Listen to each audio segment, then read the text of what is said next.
Something that you'll notice in conversations with narcissists and things that are tells is that you'll find yourself frustrated. And if it's somebody that you're dealing with that's new, it may occur like you're having playful banter. There's a certain style of conversation that's almost like a mild roasting, where you go back and forth. But in conversations with people in your lives, you may have narcissists, you may have more than one. And a hallmark of those conversations is that they devolve into arguments. You never experience being heard or valid. It's like you're being arbitrarily opposed. So people that you're having conversations with never want to give you validation for your ideas. It could be something positive that you want to share, and then at the end of the conversation, you're feeling kind of depleted. You're feeling like second guessing, like the validity of something. Like, is it really a good idea? Is it that great of a thing that happened? It'll leave you unsure of yourself, or it'll just leave you. And see, the thing is you'll start to think that's who you are. You're going to start to think you're argumentative. You're going to start to think that you have difficulty communicating with people. See, and now what's going to happen is you're going to notice you're having to commit more energy to talk to people. Have you ever noticed that it takes more force to get your point across or to feel like you're being heard or understood? You see, that added energy and intensity is part of what exhausts you. It's because when you're not being heard or gotten, you're not getting feedback that your communication landed, you're upping the intensity. Now, if that becomes a routine for you, you're going to go out in life and you're going to carry with you an angst about being heard and understood by other people.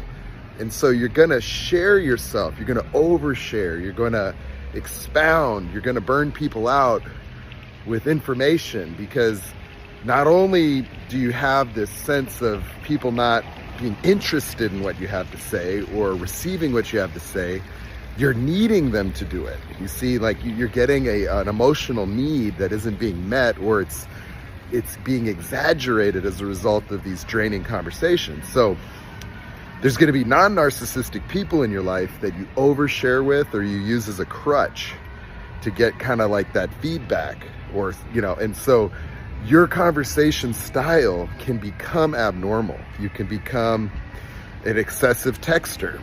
You can be messaging people and sharing too much, like you're looking for reassurances from other individuals.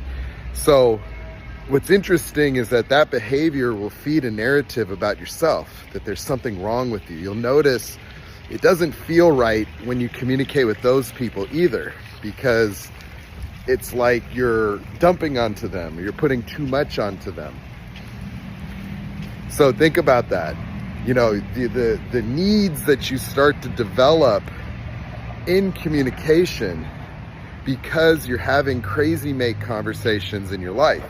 If you're coming home from work, your wife, your significant other, and you're trying to leave work at work, you won't be able to get that completion. It's going to cause you to lose sleep, because normally, people share themselves and it clears them. It cleanses the palate of their emotional states. Like you might have had something happen at work. You might have had something go down.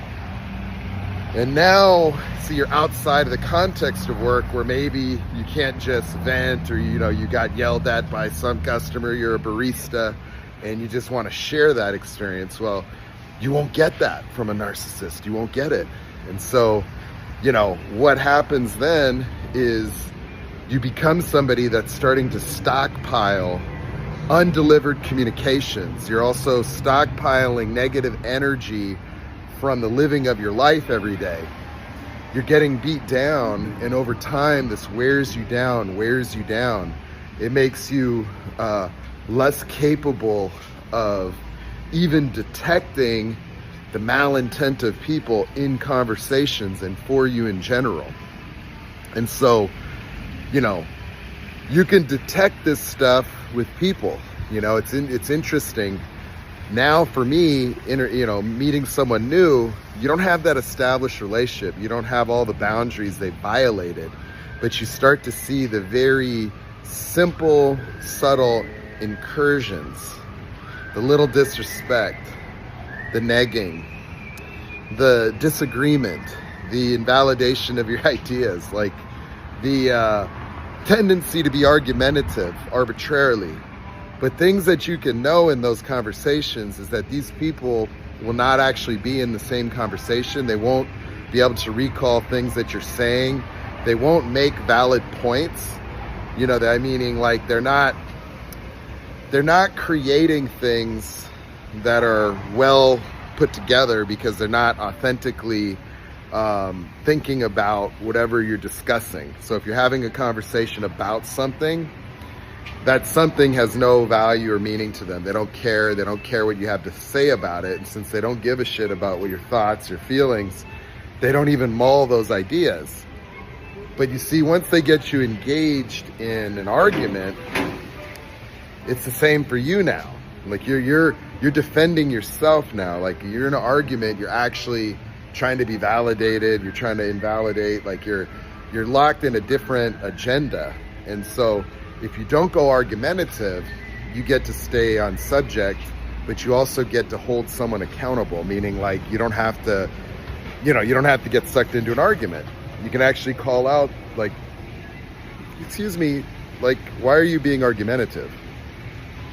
Bam, or just end the conversation. Be like, hey, I think this conversation isn't for me, man. I'm busy. I gotta take off. Thanks, man. Boom.